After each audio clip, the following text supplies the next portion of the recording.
I'm Marc Weber of the Computer History Museum, and I'm here on March 15th, 2023, with my colleague David Brock, and we're doing the third interview with Judy Estrin, who's a networking pioneer, an entrepreneur, executive author. And today we're going to talk more about her reflections and predictions. So thank you so much for doing this. It's a pleasure being here. And as we were talking about, we have a pandemic in between sessions 2 and sessions 3. So talk about histories. At some point when somebody listens to this, that will be far in our rearview mirror, but not still a little close to where we are today. So. Well, let's hope we're bracketing it, and yes, that this really is the end. That's right. We'll see. Yeah. Well, to begin, Judy, we were talking before the interview about just how to frame our discussion today. And, we, in the previous interviews, we covered a lot of your personal entrepreneurial and technical activity. I think there's maybe one chapter that seemed to be the most recent work in that area, which was Evntlive, that I'd like us to talk about. And then maybe we could move from that on to, as we discuss this kind of your opportunity to sort of broaden your field of view in, in the late 2000s, let's say, as you began to look at issues around innovation, but also connected to your very diverse range of board service. So maybe we could start with Evntlive and then go to that broader view sort of part. And just to frame it in terms of timing, Evntlive was actually in between the two, because the last session we finished talking about packet design. Right. And right after packet design, we'll talk about the board stuff, but I entered the writing and publishing of my book. So that was 2005 I came up with the idea in 2005, 2006 and 2007, I was interviewing and writing, and we can come back to that. So that came out in 2008. Right. Evntlive, although I was the CEO for a period of time, that was actually the start. I was already advising, because it was really my son David who co-founded Evntlive with 2 other people right out of college, and he was responsible for strategy and marketing and the music industry interface, and was reporting. His other co-founder was the CEO, and I was on the board, because whatever David does, I advise and help with and collaborate with. And I was on the board and helping, and about a year into Evntlive, Alex, who was the CEO, asked if I would become the CEO. So he stayed. So I then was the CEO for the second year. So it was me moving into that mentoring, advising role, but for the year and then selling it, I became the CEO. So it was a slightly different motion than the other companies, which Bill and I started from the beginning. Right. Well, it's interesting that your son was sort of following in the family trade, yes. if you will. Yes. And so I'd like to, of course, hear your thoughts about that. But maybe you could talk a little bit just about the arc of that Evntlive experience. Yeah, and it's David does things in his own way, and so he was following in our footsteps as an entrepreneur, but he is much more a combination of right brain and left brain, in that he studied philosophy. He's very interested in music and the arts, and he ended up later on running a film company. So Evntlive was one of the very early, and again, in some ways too early, very early live concert streaming companies. And so the whole idea was to stream live concerts, and we even had a little ad that said, bring the concert to your living room. Now, this was in 2011, 2012. Now that seems, of course, but it wasn't, of course, then. And we, Alex, the CEO, Alex Beckman, and David's co-founders were Alex Beckman and John O. Beckman and David Carrico is his last name, not my last name. And so they came up with the idea where they would actually go from the videoing, you'd sign up with a musician, you'd go film and live stream their concert, and then there was an application that streamed it and had the ability to chat alongside the streaming. Now, what I'm saying now seems obvious, right? You watch a concert and you're on Twitter. But back then, all of those things were really new. And it had some technological issues in terms of the scaling. And it had, so that was one of the innovations. The other was, and the thing that ultimately was the hardest, as often is, was the business model issues around the music business. So the part that I learned from that, David kind of knew going into it, but then as CEO, I had never been as involved with the rights and the licensing in the music business. Now, I had been on the board of Disney and knew a lot about content IP, but the music business is very complex, and this was early, before musicians knew how important this was going to be. So people were threatened, if you stream it, will I not sell tickets? And, how do you work with all of that? And the company streamed, I don't know, over 70 concerts, some of them Bon Jovi, Lady Gaga, some of them music festivals and smaller. And so it was an interesting time. Ended up selling it to Yahoo in 2013. And what year did it start, though? 2011. Okay.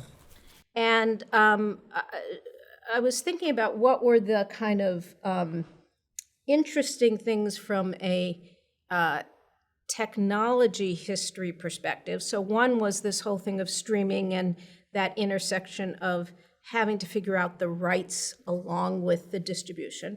The second was the interface of live streaming and interactive chat. The third in the underlying thing is it was just at the time that there was a question of the direction of the web, in some sense, between HTML5 and app-based software. Because one of the things that I remember the engineers dealing with is, did you distribute this? Did you make an app and make it mobile only? Or did you use HTML5 and have it be multi-platform? And when we started, it was HTML5, which if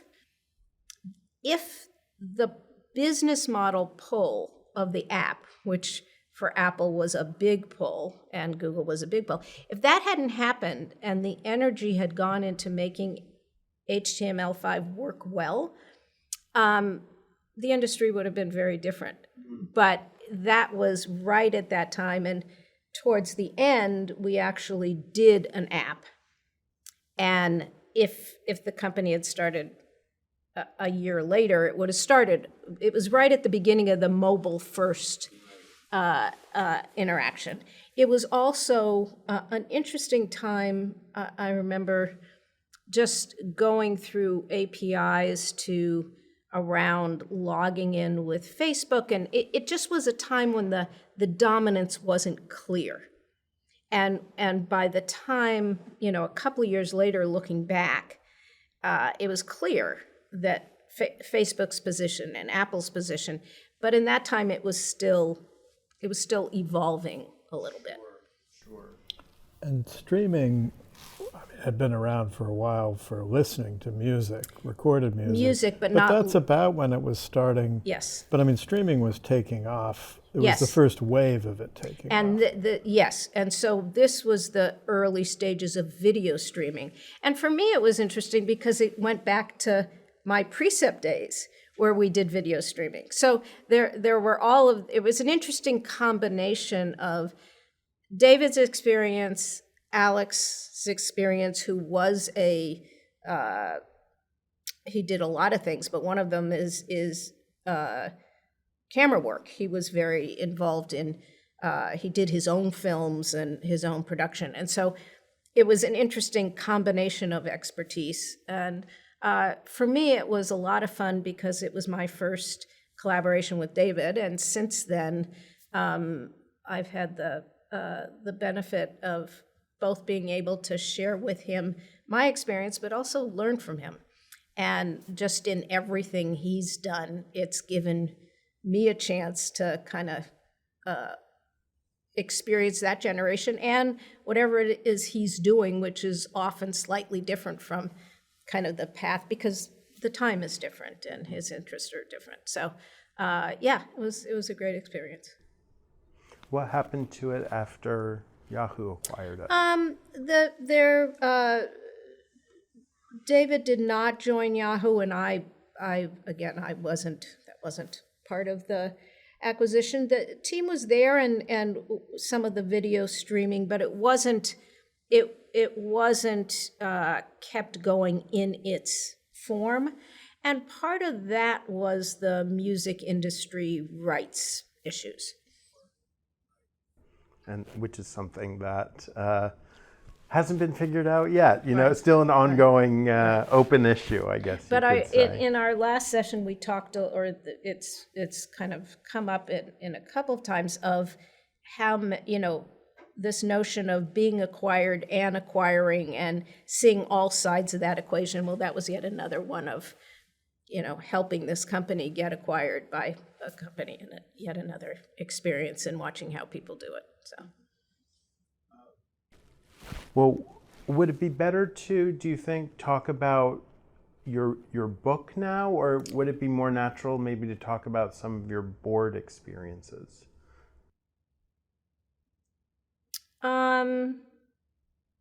We could do either. Maybe the board stuff, because it when I think of the things, when I think of the fast forward to what I do now, I find myself thinking that my theory of change, some people will tell you that they believe change happens through innovation in the private sector, and that government and all of that stuff is a hindrance on it. Some people would say that change comes from activism and advocacy, and I find, and my career has been involved in, change having three legs, and on the big things you need activity in all three. And one is the private sector, and I've spent a lot of my career involved in innovation, entrepreneurship, and the boards, big companies. And within that, I'll get to this when I talk my book, is that there are these communities within the innovation ecosystem of research, development, and application. And I've kind of spun that. My internet work at Stanford was in research, and I've done some advisory stuff. My career was in developing the products, and my board work was often in companies that applied those technologies. So that is one part. The second part is nonprofits. And when I think about nonprofits, I think about, on one hand, academia and research and the importance of academia in that role, as well as advocacy and activism in the non-issue, whether it's climate or rights, or we can go into the things. And then the third is politics, which is necessary for change. And if we're lucky, you have some alignment and some friction, which is necessary. between these three things, because sometimes politics needs to be slowing innovation down or putting some guardrails. We don't do that often enough today, or putting regulation. And let's get out of tech for a minute and look at chemicals, look at, trains, safety, those types of things, labor. So there's a balance of sometimes being aligned and public-private sector alliances that can move something forward in leaps.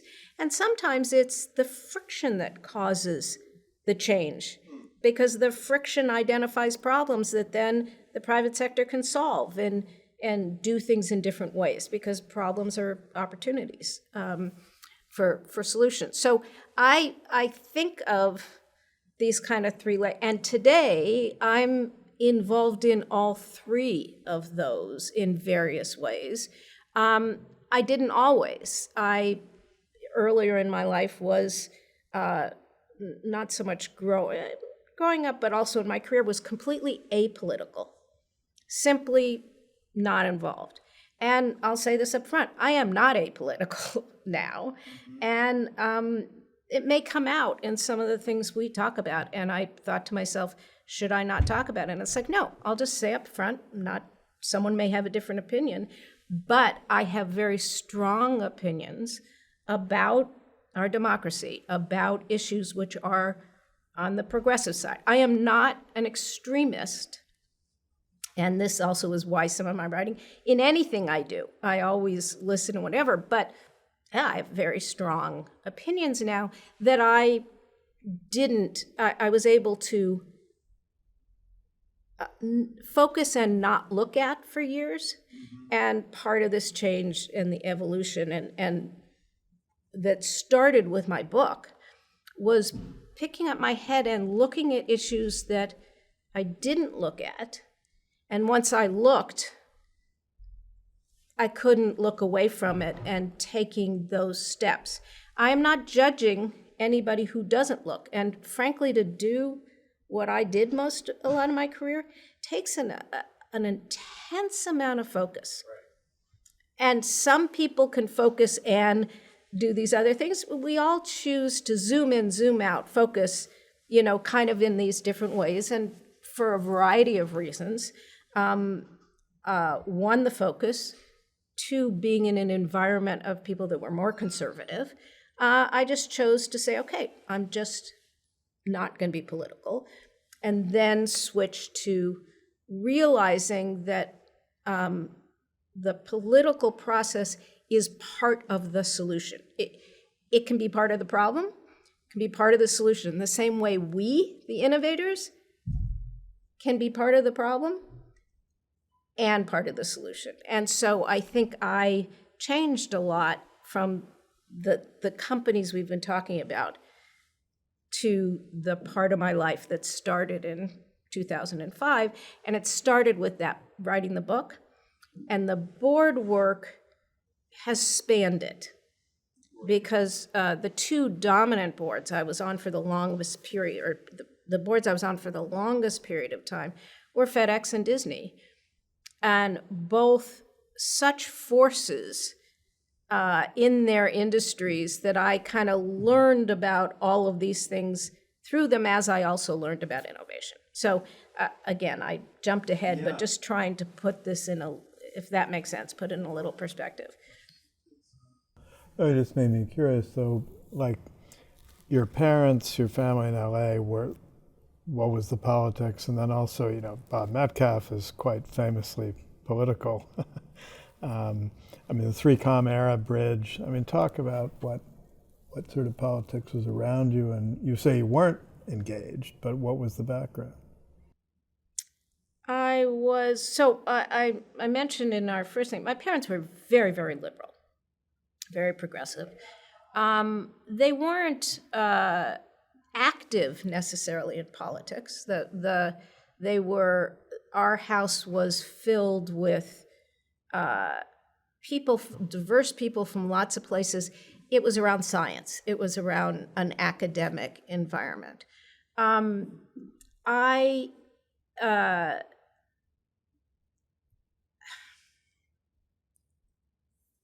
they also, in that environment, instilled in me an incredibly deep sense of values around science, around diversity, around the basic respect for everybody, that everybody deserves dignity, the caring about people and the world. And those things, when I think of myself as a leader and how I treat people and what my own opinions are, I went into a period of time where I did not map those onto politics from an issues or talked about. I was in the mode that I know a lot of people do, which is you just don't talk about politics.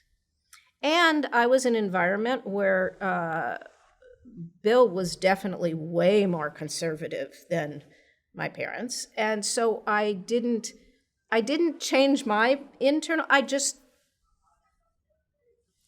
was able to not engage.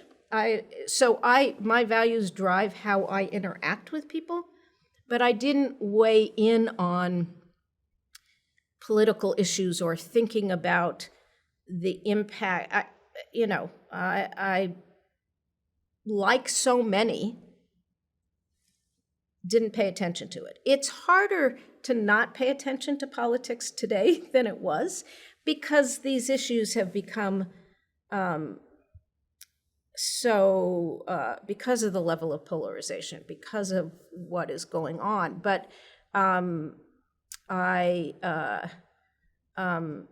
it just it didn't come up in conversation. Now, the political part, which is the politics of what an organization is, using political in that realm, I was in all sorts of environments where there was a political maneuvering, but not politics with a capital P. And my way of dealing with it was often, I am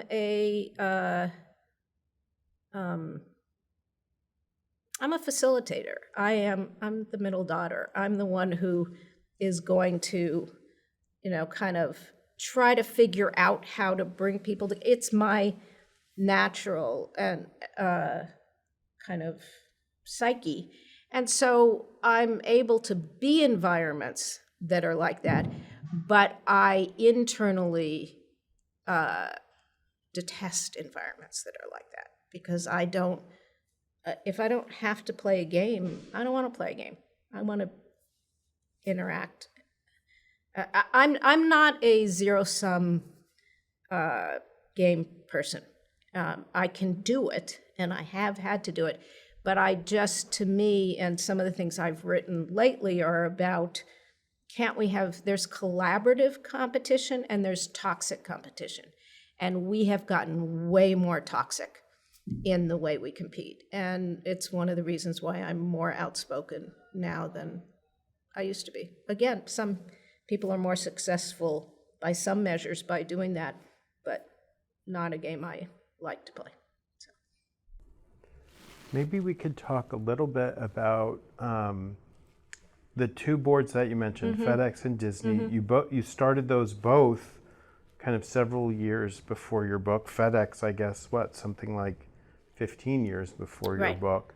But maybe you could talk about how maybe your board experiences and also your business experiences, we'll just call them that if we could, how those began to give you a sense that there was a real issue going on with innovation and something that you wanted to, grapple with and weigh in about. So I think that it's actually, I feel like I was incredibly fortunate to end up on both the FedEx and the Disney board because of, one, very different industries, but both unbelievable forces in their industry, leaders in their industry, and unbelievably innovative companies. But I was exposed to complementing my experience with small company innovation or startup innovation and technology innovation with innovation in all sorts of different areas. So you can think about Disney, where it is creative innovation. It's the arts and the innovation. They're kind of like right brain, left brain types of innovation. And Disney is and always has been excelled at operational excellence. They distribute the parks. But at the core of the magic is this creativity that is unbelievable. And getting a chance to get later in my tenure exposed to people like Ed Catmull at Pixar. And but Disney is infused. You'd go to every board meeting and everybody meet with this creativity, which is a type of innovation. FedEx is this unbelievably operational excellence and always figuring out another way to bring technology to that excellence. And so there,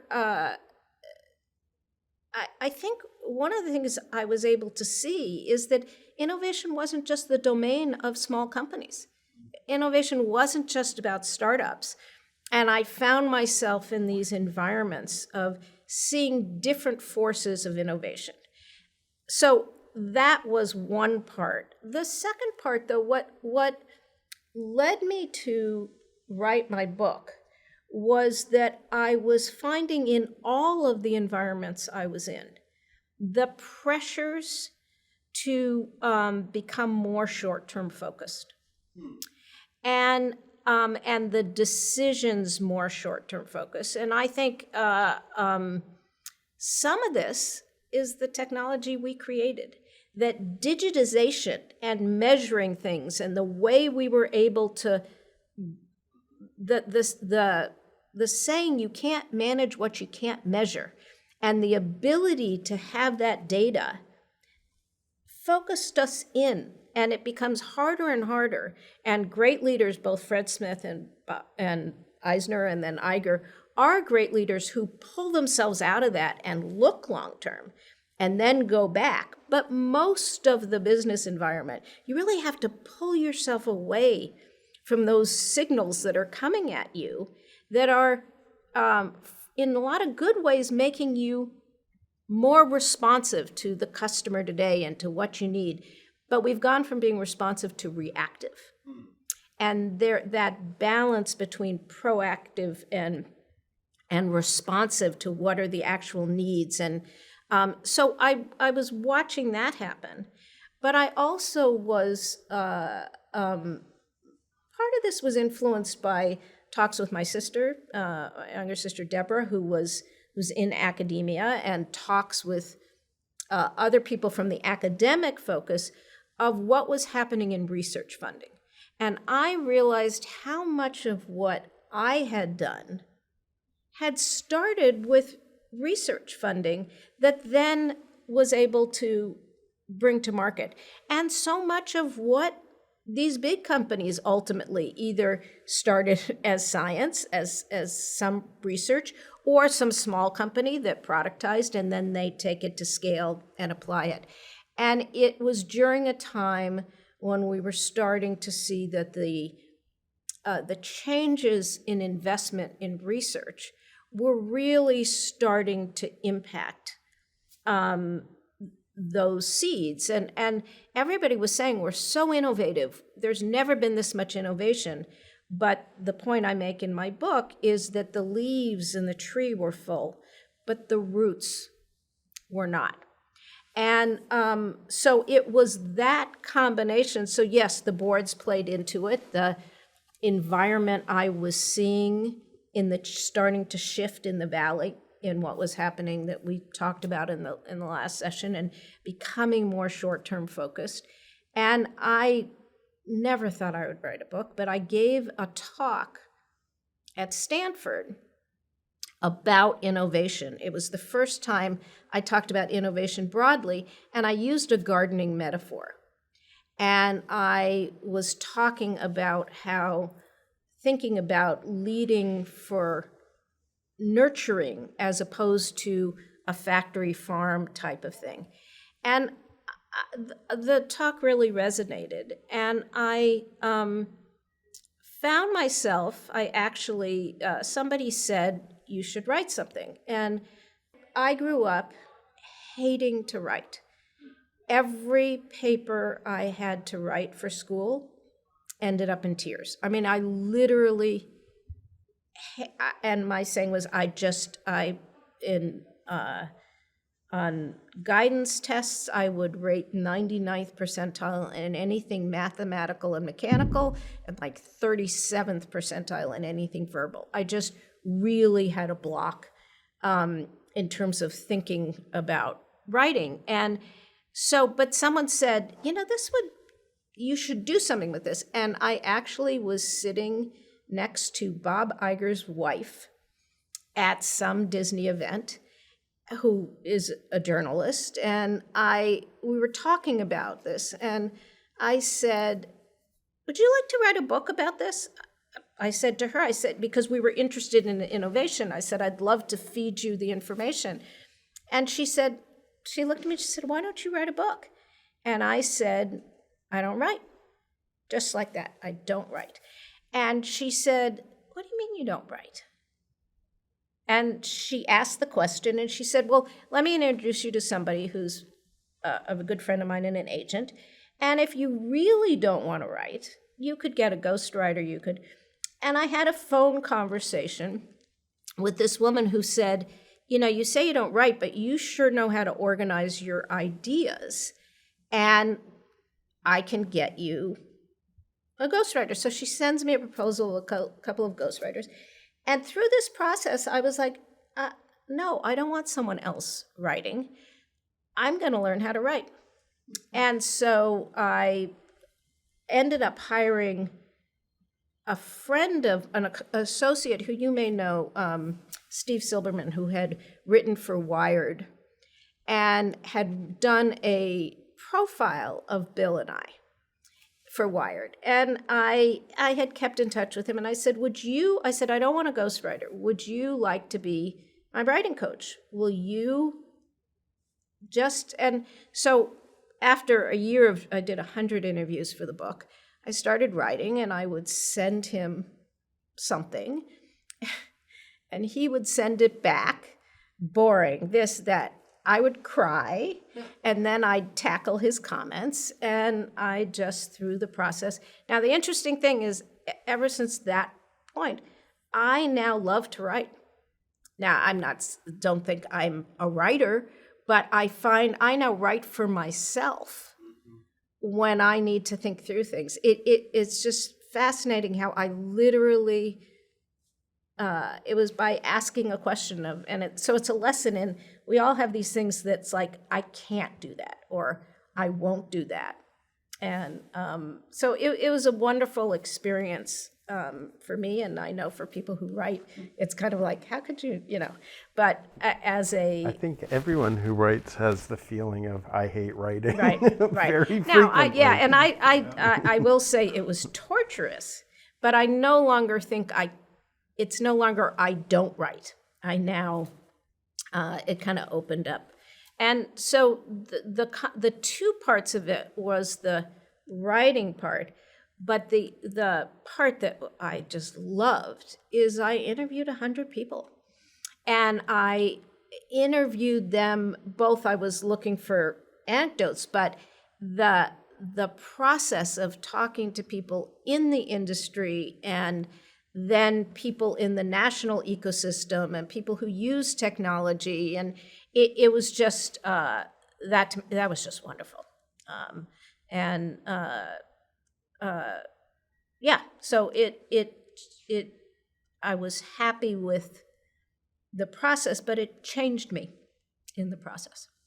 Well, I want to ask you what you think is most important for other people to know about kind of the vision and the recommendation that you kind of argue for in the book. But before that, I wanted to just talk about this issue of short-termism that kind of led you into the project. Short-termism in research, in business. There are lots of people who kind of point to this phenomenon of financialization as kind of a driver for this short-termism, where the immediate stock values or immediate business performance comes to dominate. The idea that the kind of ideology of shareholder value, and also that you have people with a different kind of more financial-based training who occupy decision-making roles, let's say. I was just wondering what you thought about that kind of argument about financialization and some of these phenomena that you were seeing with innovation. So, yes, and. Yeah. And the reason I think it is more than just that is that we now, so first of all, I think that you could argue the cause and the effect. I think digitization led into financialization and gamification, because without digitization, you can't have it. Digitization changed the way you trade things. What I think I remember saying this to you when we took our companies public. It used to be that analysts used to talk to companies about fundamentals. Now it's what are your metrics, KPIs, and it's often programmatic trading that is driving things. And so you're guessing those types of trading. The whole dynamic has changed. And so we got in this cycle in the private sector around becoming more transactional, more short-term focus.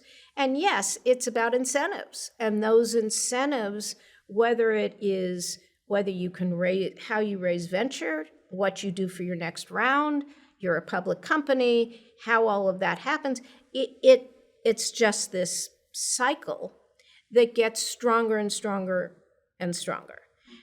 Now, when I say and, is that we are now at a place, because I think because innovation in Silicon Valley and technology became such an example of doing things the right way, that leadership in the non-technology, so it went from technology to other industries. And then you go to the nonprofit or the government sector, and everybody wants to figure out how to do things the way you do it in Silicon Valley. And the leadership techniques around measurement and maximizing impact and all of those leadership capacities and muscles become more and more transactional. And the problem is that it's even more harmful when you get outside of the business sector, because many nonprofits and government are there to solve human problems. These are wicked problems we need to solve. And how an engineer or a business person, the way we do what we do is by constraining a problem. So if I'm going to start a company or if I'm going to start a business, I get to pick the constraints. So I am going to pick these constraints, and then I'm going to make something work within that constraints. And so there's a certain kind of leadership and way of solving problems in the business world. And we have all these people who think I can take that style and apply it to these human societal problems. But who gets to pick the constraints? Who decides who's in that or not? How you pick those are way more complicated and not as, can't be solved in the same way. So I have a friend who is responsible for social good at and social responsibility at a big company. And I remember the first time she said, well, we want to measure fairness. And my data people want to come up with a measure for fairness. So that we were walking and thinking about it, and I looked at her and I said, you can't measure fairness. You can measure harms and then get rid of those harms. But what is the definition of fairness? The definition of fairness changes every time you see another harm. So if you come up with a definition of fairness, by definition, you're constraining, if you want an easy metric to do it. And so I think that we, I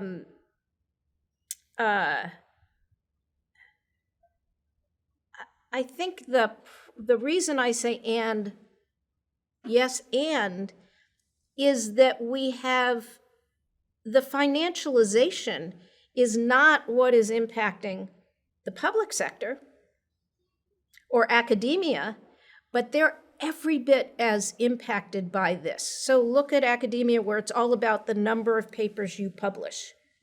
And so what happens?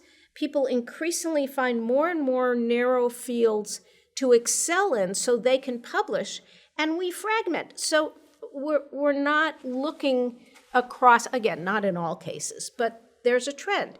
Same thing with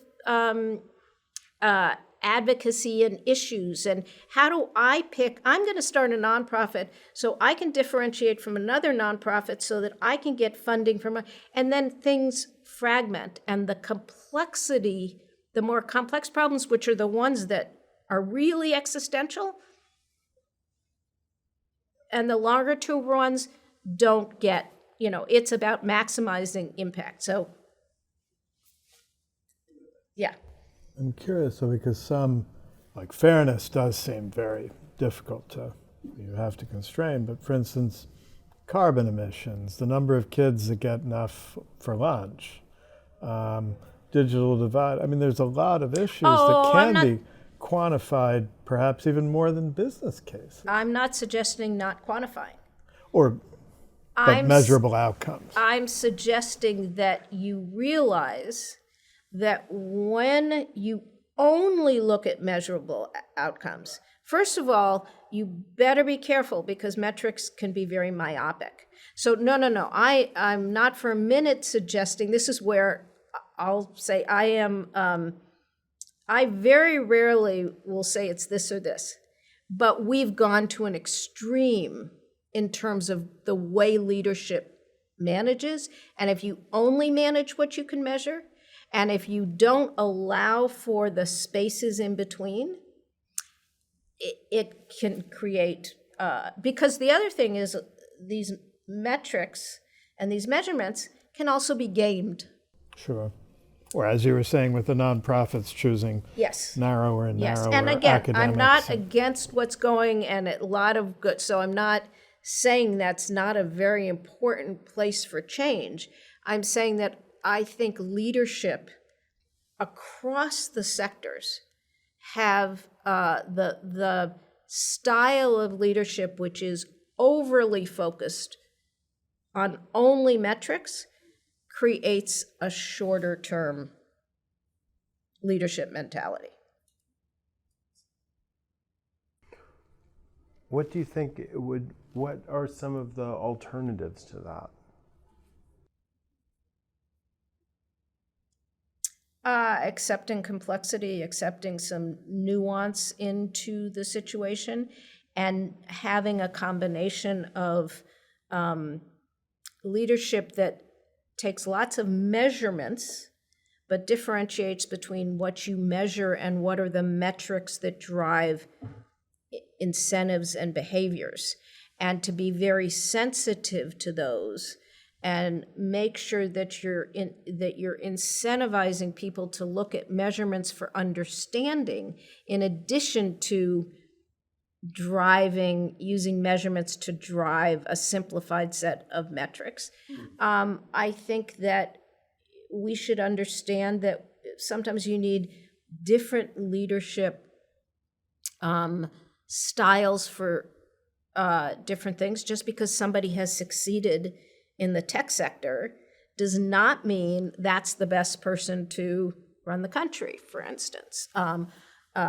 Notice I didn't use succeed in real estate because that's a whole different issue. So I think that there is, it's a question of, and a lot of the stuff I've written lately has been about, can we take a step back from this reductionist thinking and embrace complexity.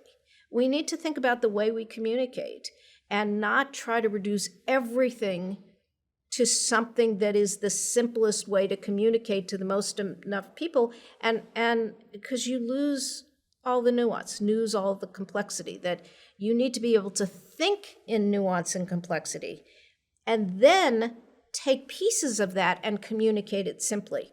But we think in terms of the medium.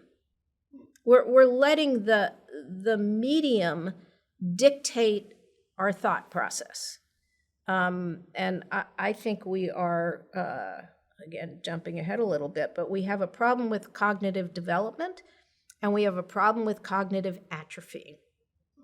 And what I mean by that is that there is part of our cognitive functions that we are honing. Our ability to scan, our ability to context switch, get information. So I'm not saying that all this technology isn't phenomenal, but there's parts of our cognitive functions that are just atrophying. And if you don't cross-train your body, your muscles, some muscles won't develop, or you won't have as good balance, or we, I think, are just really seeing the effects of that, which impacts leadership. Well, I wanted to loop back to this. I mean, I think we'll loop back to boards, but to give you an opportunity to really, express what you think is most important for people to know about the work you did in your innovation book. So I tried to do a couple of things. The first thing I tried to do was explain innovation, the gestalt behind innovation. And I described it as an innovation ecosystem that there are different types of innovation in terms of research, development, and application that all are interconnected, and that there are these environmental factors that influence information: leadership, funding, policy, education, and culture. And and so I gave examples of how, whether it's in an organization or in a country, how that innovation works and the way nutrients move between that. So I think it's important to think about the difference between research innovation and the things the different types of research, and what happens when you're turning that research into development. And then when you apply that, and it is not linear, it's a circle, because sometimes in the application, we create problems or we ask questions that drive that. The other part of the thinking about the underlying about innovation is 5 core values that drive what I call a capacity for change. And that's true in an organization. It's also true internally of ourselves. And that is an openness, questioning, how you ask questions, curiosity, an openness to collaborate, an openness to listen, an openness to share, risk, an ability to take risk, and learn from risk, patience, tenacity, or being patient that things take time, and trust, because trust in yourself, trust in others. But you can't just pick one of them or 2 of them, because if you are a risk taker without questioning, you're gambling. If you are, so it is really the balance of those 5 things that give you a truly innovative culture. So the first part of the book was about trying to explain innovation in a way that people could really think about. And then you can think about, okay, what are the things that I'm doing that are hurting openness? What are the things that I'm doing that are maybe not encouraging questioning? Or am I asking questions in a judgmental way instead of an open way? So it's about understanding. The second part was about leadership styles, in terms of understanding that when you're leading innovation in the early days, in a startup, in research, it takes a green thumb. It's like a greenhouse type of nurturing, which is very different than the Six Sigma you need when you have a factory farm. And on a assembly line, you need no errors. In a greenhouse, errors can turn into a beautiful flower or something new. And so those different approaches and companies, and then how you can create greenhouses within a big company and think about how to transplant, or how you have some companies or research that's focusing on that. So it was really about trying to explain the leadership. And then I have a couple chapters at the end that get into the national agenda and education and what we need to do to be supporting innovation at a natural level. And some of that, that's where the investment in research, and both from the government and companies and philanthropic contribution to research. Now, interesting enough, the philanthropy and the corporate research has increased, but it almost too much as the government has taken, because you want to balance. If you have too much of the funding from corporations and individuals, it comes with an agenda. Yeah. It's then the power and the selection. And I think it's great to have it, but you need some non-agendaed, free-form type of funding that, that is different. Which seems like gets more and more constrained constantly. Yes. I mean, and just listening to you now, I'm really struck by how much of what you're talking about is fundamentally about people and people making choices and people working together. And that is, do you think that's something that, you know, you learned firsthand, that you saw in all these different contexts, that, you know, these issues about people and our choices is what's driving the whole thing? I mean, was that something that occurred to you early on, or was that kind of more a hard-won lesson? I think it's sometimes. Sometimes there are things inside of you that you don't realize, that you just do, but you don't apply them externally. And I think that which also started in 2005, picked up my head and started looking at these issues and had the time to understand myself better in that process, it all came together as just an increased understanding of certain ways that things that maybe I saw and learned, maybe I shouldn't take for granted, that in other places that wasn't doing it, or things. So yes, I think that one thing that happened to me through the book writing and through my life after 2005 was, frankly, an appreciation for psychology and an appreciation for how complicated we are. So I picked up my head and looked outside. I also looked inside, and through that process, got more. I was always a people person, but I didn't really understand people or understand some of those dynamics that I came to appreciate much more, which I then realized how important that was to leadership and to people and to understanding where people are coming from, and how few of us as leaders are, especially in the technology industry, are ever spend any time thinking about that. And so it was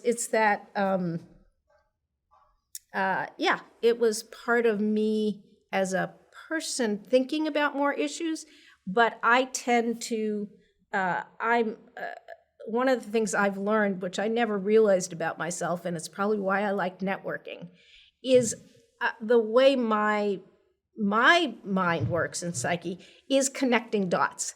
So I tend to collect data from different people and different things, and one of the things that is so interesting these days, because I do interact with the private sector and the public sector and all of these different people, and I'll just find myself making it's not like I sit down and say, what's the pattern? But that's the way I think, is in terms of networks and patterns. And so it probably is growing up in the environment that I did.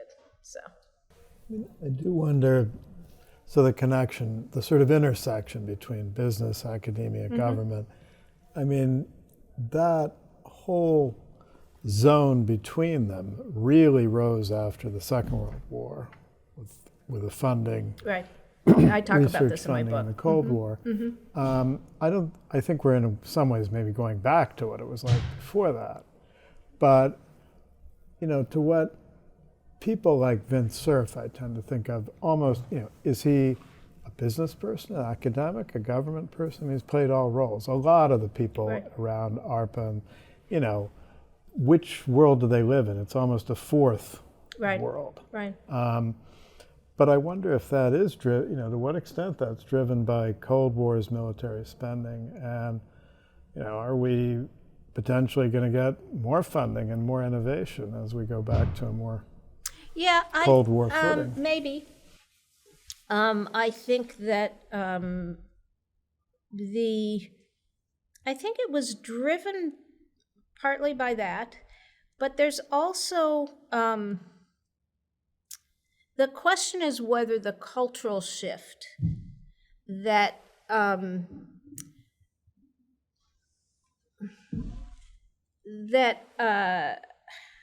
trying to think of how to say this.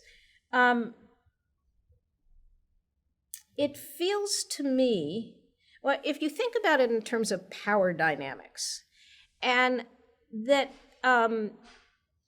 when I think about my career, there was a period of time when it was the financial industry that was where the wealth was and got a lot of respect kind of put on pedestals.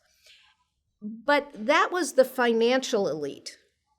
And then the intellectual elite was more in academia and research and these think tanks.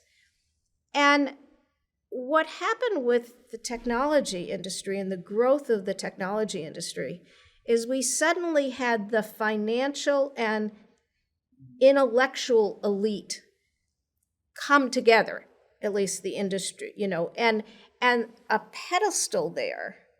So as we went from a time in the country where business was a force, but there wasn't driving all of the intellectual decisions.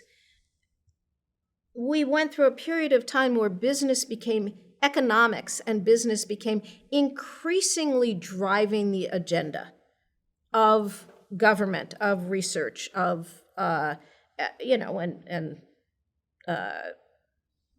kind of form of our capitalist market driven by, and you can read all sorts of books, different people will tell you how that's good or bad or who drove it, but definitely true in terms of the smart people driving the agenda were the economists.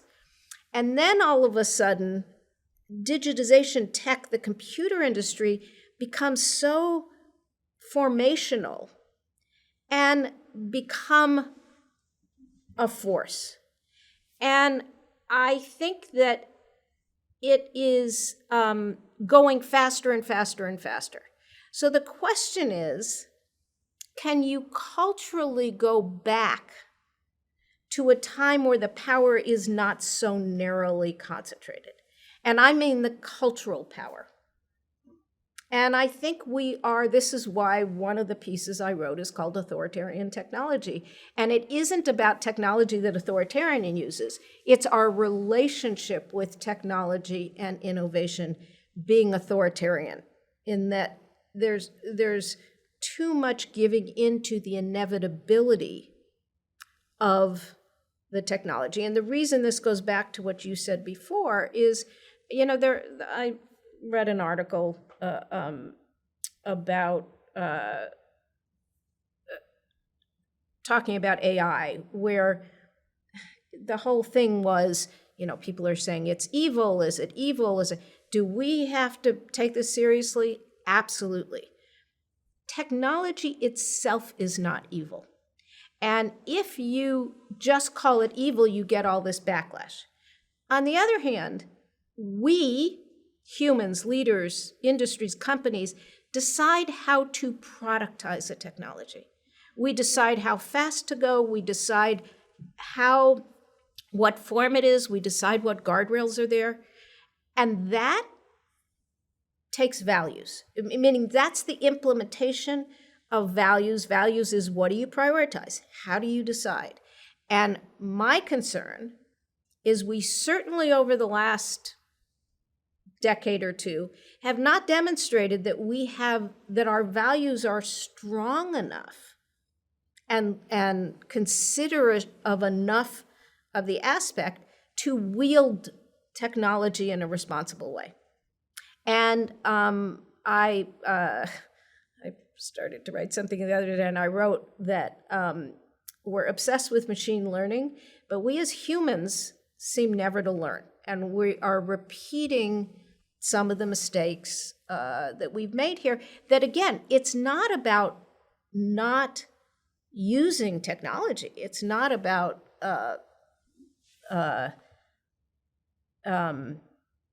not understanding that there's phenomenal things there. But it's a question of thinking how you wield it and where does that responsibility lie. And I think we need a better system for doing it. So this goes back, we culturally are in a hard position to think that maybe we will end up with more balance.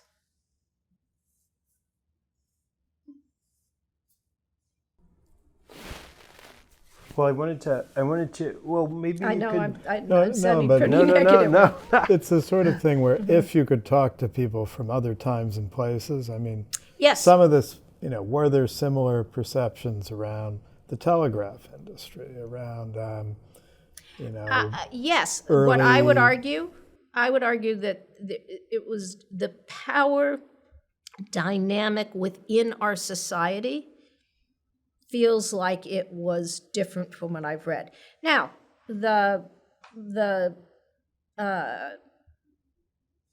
we've gone through this before and ended up with a crash and did some of this.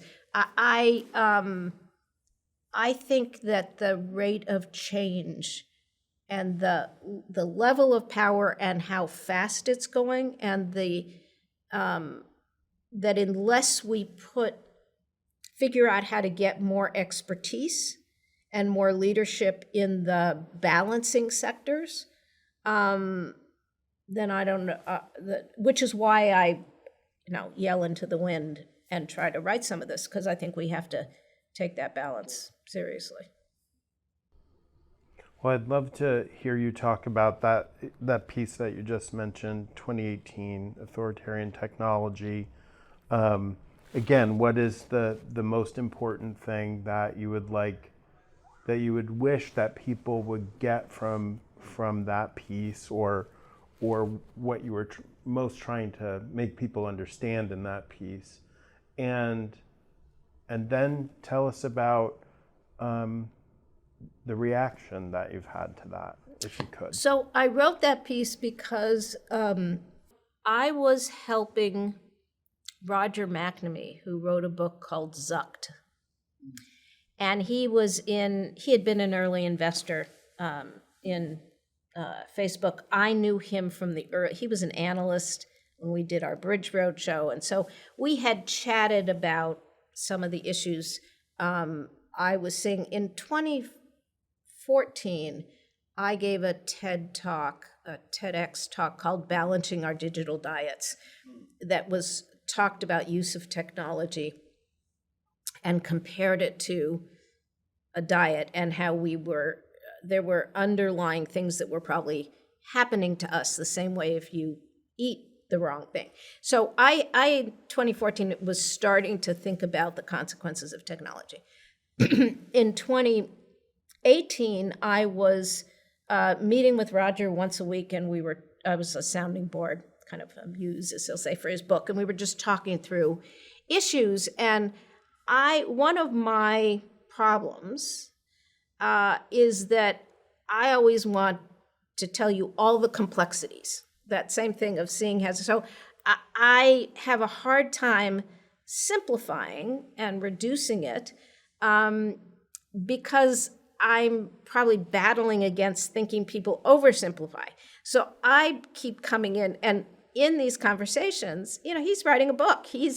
And I would keep saying, but this and that. And he finally looked at me and he said, he said, this is really helpful. He said, but I'm not going in all these directions. I'm trying to do this.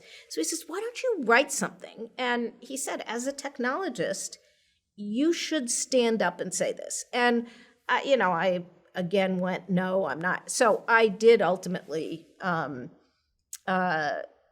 that piece. And the point, I'm laughing when you say, give me the short answer. One of the problems I have is, it's like with the book. I'm always trying to, I get my theory of everything and put everything in there. And because I posted it on Medium as opposed to going through an editorial process, I could put it all there. I think that the main point was that let's take a look at our relationship with digital technology. And our means leaders who are deferring. It means as individuals that are using the technology, and that we were being in some ways controlled by it, manipulated by it, in all of these ways that if you're in a controlling relationship, you don't always realize it until you take a step back. And so it was that, that's why I use that term, and I did talk about how we got here. In some ways, my concern when I wrote the book was that without the right environmental factors, innovation was going to die, because living ecosystems need those to thrive and to continue going. What happened is innovation didn't die, but it metastasized because it became unbalanced around this short-term innovation and grew in a direction that I didn't feel was healthy. And so part of authoritarian technology was to say, look at where we are, look at this relationship, and what do we need to do? And the second part of, so the first part of it is really driving down the different ways. This was, about it splitting reality, which wasn't as realized then as it is today, about fragmentation. Just there's a number of different ways of trying to drive home the impacts, and again, recognizing all of the positives, but what was happening. And the second part was reclaiming our agency and talking about some ways that we should look at, whether it was, what do you do, what are the guardrails? And, a lot of people, even then, it was just breaking up. And my answer was, it's not that simple. But there are lots of ways we have used policy and regulation to make things safer. And there's education, there is requirements on certain things. So I did make some suggestions around education, around regulation, around individuals' leadership in kind of understanding what we needed to do. And so that, that was the 2018 piece. And I went on to collaborate with Sam Gill, who was at the Knight Foundation, now runs the Doris Duke Foundation, to write a piece called Digital Pollution right after that. And the interesting thing about that is Sam's a political philosopher. So he really has a sense of the history and the philosophy aspects of it. So it was a wonderful collaboration as we tried to, kind of marry my learned experience and technology background to try to explain it explain it to appeal to a broader set of readers. Okay, because that's what I was getting out of reading the second piece, was that it was using this analogy, Right. A very strong analogy, making the case for a strong analogy to pollution, to make the case for a regulation. Make the case not of regulation as a single antitrust or this, but make the case that this is society that needs to be involved in this, and who represents society? Who represents society is the public sector. Right. Their culture, Yes. regulation, Yes. these sorts of changes. Just There the way need the to be same way. guardrails. There Right. needs to be balance, and that it was a way to so it took a piece of what I was writing about and at the core thing, and took it a step further, again to appeal to a different class of audience, to drive home that it wasn't okay to not be looking at these areas and figure out how to do it. And in the second part, you did talk about the pace of change, and that makes it tough to set up any sort of checks and balances. But I mean, that still seems to me a very big issue. Is just whatever you would put in place, would it be relevant Huge. by the pace, particularly in the public sector, and it's a true, it's a stereotype, but there's some truth to it, that it's not adequate for Yeah, look, I think that one thing I am an advocate that one thing we should be thinking about, and this doesn't solve all problems, and some people talk about that we should have an equivalent of the FDA or the Consumer Protection for Technology. I actually think we would be better off having a different type of agency around technology that was a little bit more worked with the agencies. I'm afraid if you had a FDA for technology, you have another silo. But technology is so much a part of everything. But I think that we should figure out how to bring people into and it can't be a revolving door, borrow from Google, borrow from this. We need to figure out how to create an environment. We figured out how to get lawyers interested in the public sector. We should figure out how to get some level of talent of people who can understand, so you're not just at the mercy of the complexity of the technology. And I also think that we, society, ought to think about, I'm not saying slow, but I'm saying we need to put a little bit more friction in it. We can't just keep going. We don't allow people to ship drugs without some process in there. Now, can you buy drugs on the market that kill you? Yeah. But the broad set of the commercial market of making money off of all sorts of things has some friction in the process. We treat software as if it can't harm you. And we are now in a place where software is not benign. And so I'm not saying go make it be like, the normal, what pre-COVID was, 5-10 years to develop a vaccine? And that's what everybody will say. What do you mean? We're not going to go do that. There's got to be some nuance here. And we operate the tech industry on 3 values now. It's about dominance. It's not about collaboration. We reward those companies who scale as fast as you can and dominate. It's about disruption at all cost with no consideration for what's being disrupted. So disruption is celebrated.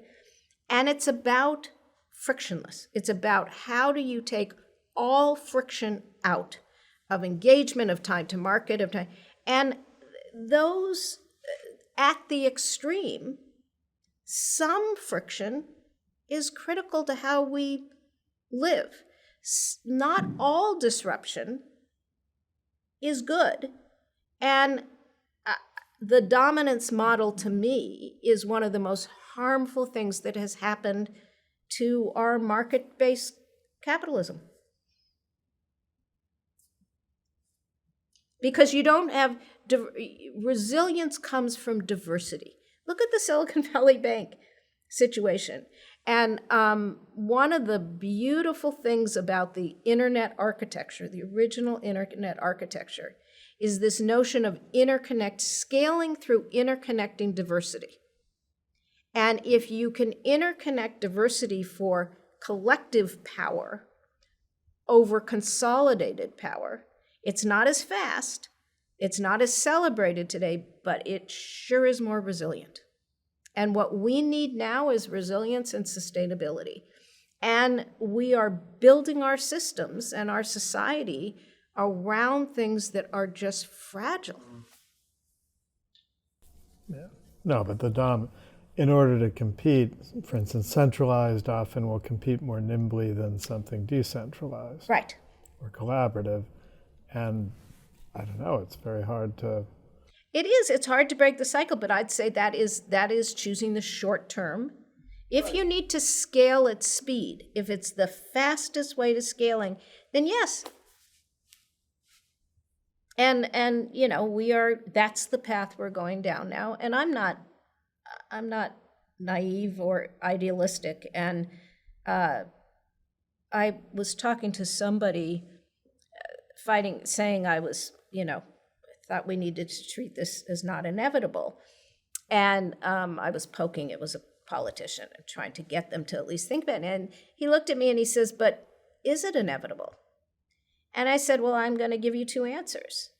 I said, we have to try to not make it inevitable, but I'm also going to tell you that I'm afraid that it is inevitable, but I have to get up every morning and hope that it isn't, because I think the path we're on is fraught. And not the technology, but what's happening to our society as a result of the application of technology. Because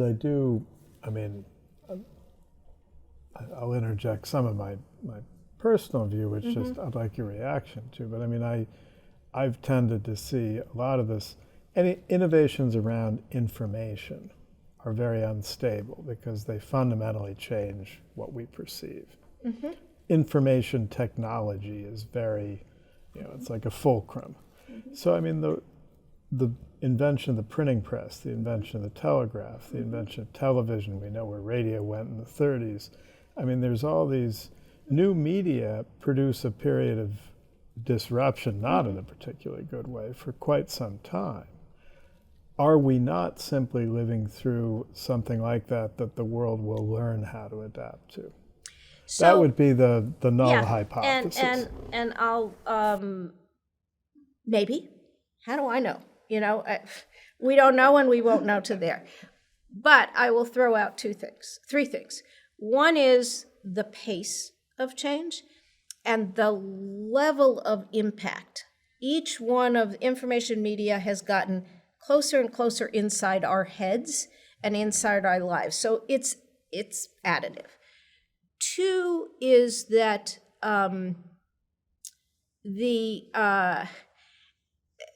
radio did this to some extent, but each one of these, and certainly TV and reality TV, we are seeing a blend of entertainment and information in a way that is now on steroids. And that, our ability to really differentiate between storytelling and information and how we process that, it's built, it's additive. And so if you say, well, we adjusted to the TV, we did adjust to the TV, but we also took a step further with reality TV and with things on it that confuse our sense of, and there are people who will say there is no truth. And I will argue, and one of the things that Harari wrote was that you maybe can put a lot of narratives, but if we as a society don't have cohesion around some basic narratives, you split. You can't have collective action if you can't have some foundation.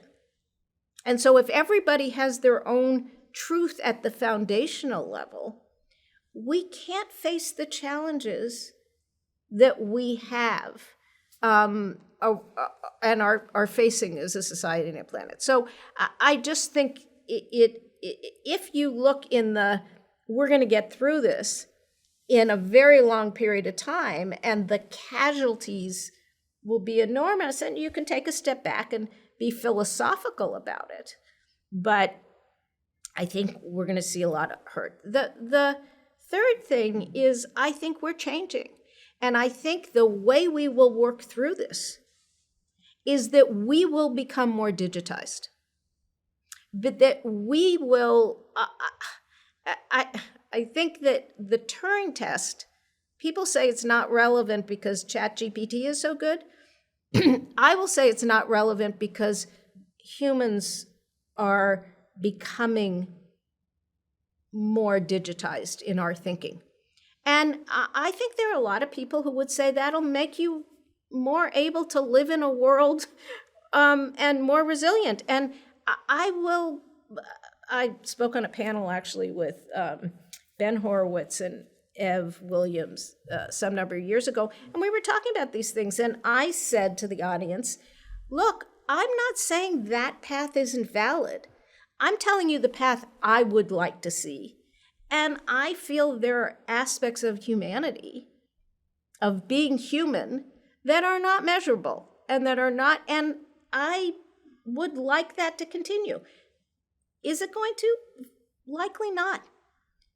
But I still, when I'm talking about what I would like to see, because I think if you look at evolution, and I think we will get through it. I don't think humanity is going to get wiped off the planet, or maybe it'll go to another planet, unless the planet, unless we aren't able to control what we need to do to stave off extinction. I'm not threatening that. I'm not saying or threatening. I'm not putting forth that scenario. But I also, I just think we're very elastic. We're very adaptable. And I think we are adapting, will adapt in our current mode, will adapt in ways that is sad. And 2 generations from now, people won't know that they've adapted and what they lost. But I also think in the process of that adapting, there's going to be a lot of people hurt. Because I think where we are now as a society, there's a level of tension and fragmentation that is going to create problems in the process. You don't think that the human ability to adapt speeds up with, you see kids today really have adapted to new media in a way that, arguably we all did to television, and which would have amazed people before that. But I'm just saying, isn't the pace of change also counteracted to some extent by people have more tools to adapt more quickly. Well, so I think that the conversation here is, what does that adaptation look like?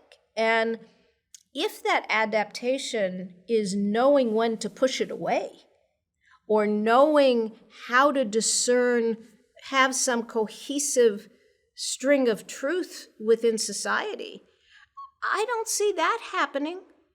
Maybe it will, but it will. A good friend of mine just wrote a book about Gen Z in a very, the whole purpose of her book is to raise their voices in a respectful way and say, there's a lot of good things about this generation. And yes, but we as a society, it can go either way. And if the forces as these kids grow up are not, if there isn't some counter training in there. So one of the things that I'm spending time with some of the people that I'm talking to is not saying we're not going to get rid of the media we have today, but are there ways we can introduce some counter training, some cross training?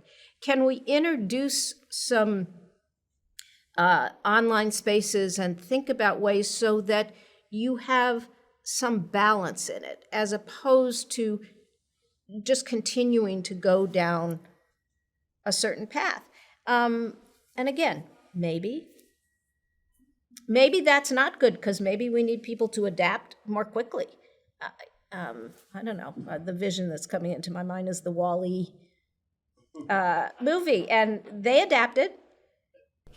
No, I meant more in a positive way, like, I know. human values and conversation and things coming out, which I hope so. I see kids looking at stuff that, to me, like, I don't know, endless people playing Minecraft on YouTube. I mean, it's just inhuman. It's all, everything that you could imagine for the worst possible values.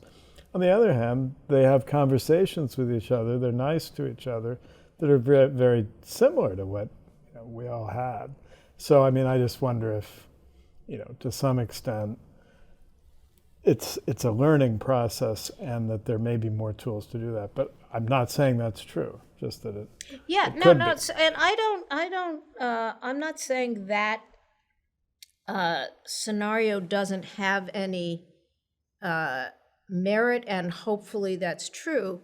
I feel like we need to proactively make sure we're monitoring this, because I think that scenario is often given by the utopian view of leave us alone.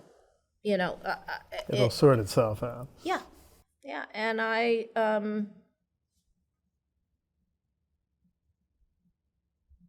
I'll say again, who knows? But it feels to me like we just need that there are more strong voices and lots of money that are encouraging us to look away and distracting to other things. So we focus on content moderation, and we don't focus on the values and the leadership and the way things are being done. We focused on the specific crisis of the moment. And how about business models? Because, I mean, personally, I think a lot of what's wrong is just the perverse incentives in business models, not all of which were inevitable. Some is just historical accident. But how do you, for instance, contextual advertising, which people have certainly blamed for a lot of things, fundamentally there's a mismatch between the interest of the advertiser, the user, and the platform. Yep. But I mean, if you don't improve, or if you don't change business models, people will find ways to do pretty unpleasant things they'll have a big incentive to do that. But how do you get at, is there any way I mean, if you agree with my framing, is there any way to reframe through regulation, through, I don't know, to make, to change some of the incentives, the actual Right, models? so it's interesting. Here again, I'll come back to cause and effect, and it isn't one or the other. But I would argue that the incentive around dominance and rapid scaling is part of what drives the advertising model. And part of what drives, and advertising it's about not just using advertising, but about needing to maximize eyeballs and grow faster. And so, yes, there are other business models, but you may not grow as fast, or you may not have part of the issues around these big platforms is that they pull people in through discovery, and then because of the advertising went vertical up and down. And so you can think about Facebook, you discover people; Google, you discover information; Amazon, you discover products. But this whole revenue, so there's just no question that not just the it's not just an advertising model, it is the type of advertising. And I remember sitting in a Disney board meeting talking about, was Disney worried about the threat of the internet, and someone talking about banner ads and how banner ads weren't going to compete because they weren't effective. And so this notion of being able to pull the revenue away from it and grow faster because you're targeting, because of the, all of these things. So it's the combination of the dominance, the type of competition, and the rate of growth that you need to have, because the market went from rewarding profitability to rewarding growth in profitability to rewarding momentum. So if momentum is your reward, so all of these things are intertwined.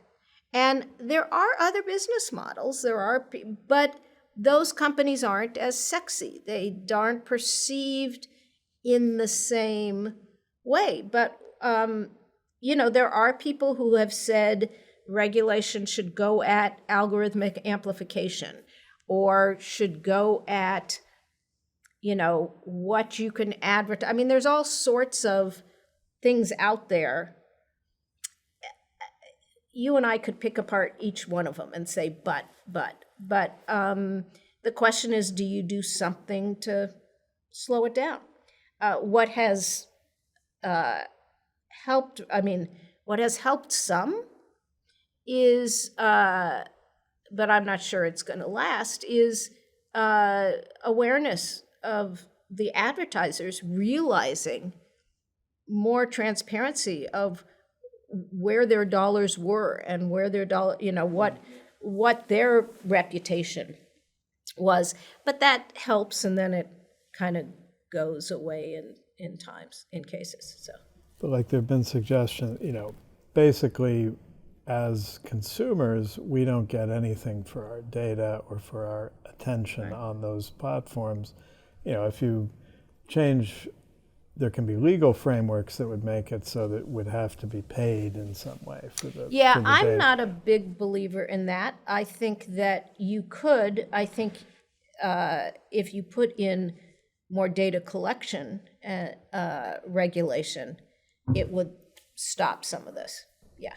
Because right now there's 3 parties, but only one gets fully Yes. paid. Advertisers may not always get what they expect. They can be paying for something that's not really being delivered, and the consumer doesn't get any direct payment.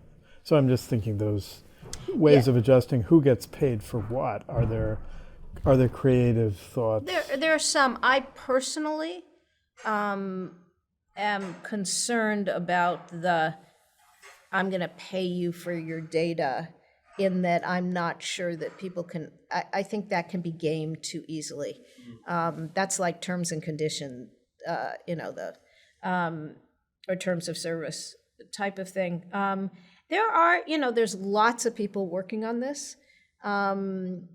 There's, some brilliant books from surveillance capitalism to talking about all of these things, but my sense is the interest in it, it's very hard. And it is hard because, and this is one of the reasons why I say we're doing it again with things like ChatGPT. Once you get the technology out there and people are using it, and as individuals see the short-term benefits, it's hard to then get that society to create enough pressure on politicians to actually do something, because it doesn't. People don't. They're seeing the good and not the bad. That balance is very hard, and it's why I think we have to think more about this. I think putting technology out there and then saying, and then society will figure out how to regulate it, it doesn't work that way. Doesn't work well that way. And so. Well, given all that we've just been discussing, could you talk about what led you to write your 2022 piece that carries forward some of these issues and themes, but adds some additional ones? So I think that, as we said, the authoritarian technology one in 2018 was very specifically around digital technology and talked a little bit about leadership. And then, between that and the digital pollution piece was in 2019. And then I think the piece I did in 2022, which I called Out of Whack, and was talking about the innovation ecosystem being out of whack. And it came from kind of watching us during the pandemic and kind of as we were processing the pandemic, thinking, and the election, and going from the Trump years to Biden, and the politics getting ever more fragmented or polarized and fragmented. I, again, just it was more driven by, we have a real leadership problem. And I alluded to it before, but it came back even more strongly. And that I know what did it. It was what was going on with crypto. And so what I was finding, and part of it is because, again, I was spending time talking to some people about how blockchain compared to the early internet. And David had been involved very early on in some of the crypto stuff and was doing some investing, but never wrapped up in the currency bubble part of it. And I personally felt like that was just the hype around the currency part, that everything was going to be crypto. But I also found myself listening to people who were saying this is just a complete scam, and understanding that technologically around blockchain, I personally don't believe everything will be decentralized. I think there are levels of distribution, but I think there are applications for those technologies. So I was feeling like it was the combination of some of the issues we had talked about in terms of leadership before, but this extremism of it is 1 or 0, and everything has to be the biggest, dominated, growing fast. So the combination of our just worshiping of growth, what I called growth maximalism, and that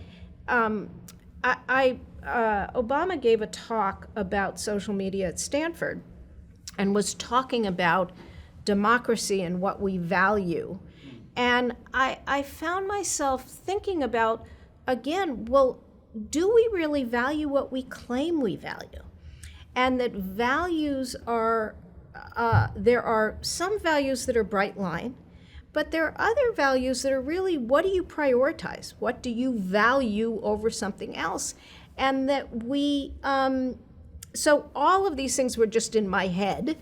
And I decided to try to put them down in terms of authoritarian technology was me as a technologist saying we have a problem.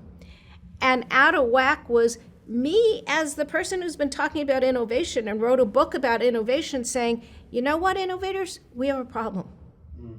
And kind of, again, too dense, too long, but trying to lay out.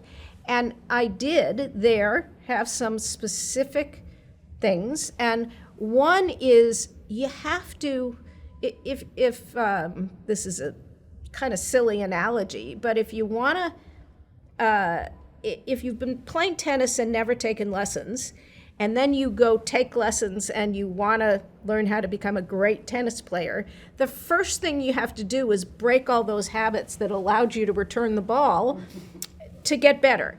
And so one thing we have to do as leaders is be willing to acknowledge where we have bad habits and say, where can we just stop from doing that same thing over and over again, and give us a little bit of time to then say, where do we need to be? And I believe very strongly that we should, not exclusively, but that we should adopt not just a homogeneous scaling model, which is about growing fast homogeneously, and look at scaling through diversity, which is scaling for trust and diversity and interconnecting pieces for bigger, which is what the internet architecture was all about. So I do have this thing about interconnecting diversity. The second is think about a different model of leadership, where leadership is not just about the leader. It's not about the leader being the celebrity, but it is a leader-led dynamic. Right now, it's either all about the leader or we just respond to what people will want. Leadership is not giving people what they think they want today. It's about listening and being leader-led, a collaboration between that. And we either go to extremes. We're either authoritarian or we're listening to the polls or responding to it. So there is a way. Then there is a section of really thinking about values and how you can have, and you don't have to always have either or. So I think there are some things we can do to think about empowering and not just power, more collaborative. There's a lot of, but these things are in some ways cultural. But I wanted to, again, draw attention to, I think, these are serious problems. And I think that you say, well, that's just bringing attention to the problems. No, there are some directions we can look at. There's a lot of good work out there about some of these technology issues, and lots of universities these days have centers for looking at it. We increasingly are not paying as much attention. We should have technology ethics classes in high schools and even earlier. We don't even teach leadership anymore. We teach management. So as part of leadership is, what is ethics? Ethics is not a bad word, and it's not an obvious word. Ethics is about discretion. Ethics is about the decisions you make. And how do you make those hard decisions when it is hard, when you're up against the line? Those aren't things that we teach, or we mentor, or we think about in all of the systems as we're developing our leaders. Not everybody, but overall. And the same way there was an emphasis decades ago to bring economics into all law schools, so you take economics into account in the law, which is one of the things that drove where we are in our mind. We should think about our education system and think about what leadership at the individual level, what does that really mean? And what is true leadership? And we don't do any of that. Now, we have lots of wonderful people in this country and in the world who are examples, and we are doing maybe a little better job holding up some of those examples, but it shouldn't be about just if you've made the biggest impact or made the most money or gotten to the highest level. And so I think there are things we can do if we as a society take it seriously enough. And so it was another one of my getting to a point where I was ready to explode and put it on writing. And well, just the suggestion and the practice of explicitly talking about values, I think, is potentially very significant. I was just reading some research recently where the study showed, or purported to show, that having people reflect on their own values before they engage in some sort of like civic engagement or political discussion or something like that has a substantial effect, positive effect. Interesting. It's much less conflictual. There's much more, essentially more empathy going on,